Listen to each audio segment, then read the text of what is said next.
gentlemen. Now, in every democracy, criticism is not just, inevitable. It is essential. It is part of the process. You don't need to like it.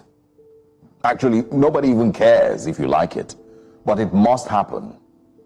In a functioning democracy, it is part of the process, and we can argue about it being constructive or not later.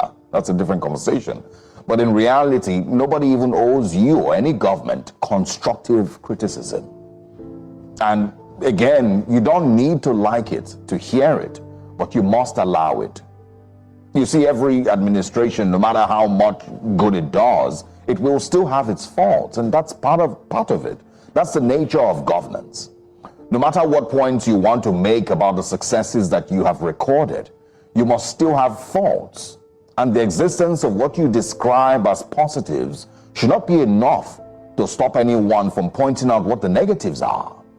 So if you claim that you've built 10 roads, it should not be enough, to convince or to stop anybody from saying, well, you might have built 10 roads, but healthcare is still a mess. And again, the role of citizens and opposition figures or groups is to hold the government to account. And you must allow freedom of expression and diverse perspectives. Again, nobody owes you constructive criticism. It's simply just advised. Keep in mind that the ruling party in Nigeria is always so lucky. You barely have any actual threatening opposition. The opposition parties and politicians are as weak as feathers. Half of them confused. The other half are looking for ways to join the ruling party or working as moles for the ruling party. And so really, the current government doesn't have much to even feel threatened by. And so it's important that as we call out government, we must also put fire at the feet of those who claim to be opposition party members. But for people like Felix Morka and the current government, again, progress never comes without imperfections, and criticism isn't an enemy to be silenced. It's a mirror reflecting the truth, whether you like it or not. Take any administration, you would find roads built, industries developed, gains will likely be recorded, but alongside those gains, you will find missteps and oversights and sometimes outright failures. Now, these failures are part of their record, and they must be acknowledged and they must be spoken about. For example, while Felix Morka was responding to Mr. Peter Obi, it will be on the record of the current administration that under their watch, a military base in Borno was attacked and Nigerian soldiers were killed. You don't need to like it, but it's on your record.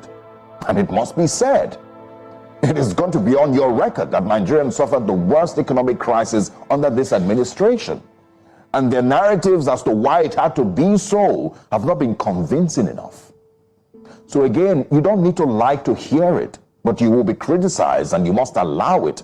And if you have more compelling arguments, then please share with Nigerians. Mr. President had a huge opportunity during his media chat, if you remember, to speak on all his policies and tell his critics to shut up. But arguably he failed. So it is your responsibility as the government in power to properly communicate and have compelling arguments and points made to convince the people that you are truly on the right track. And if you can't, don't start convulsing because others point out your flaws better than you can explain them. Good morning, Nigerians.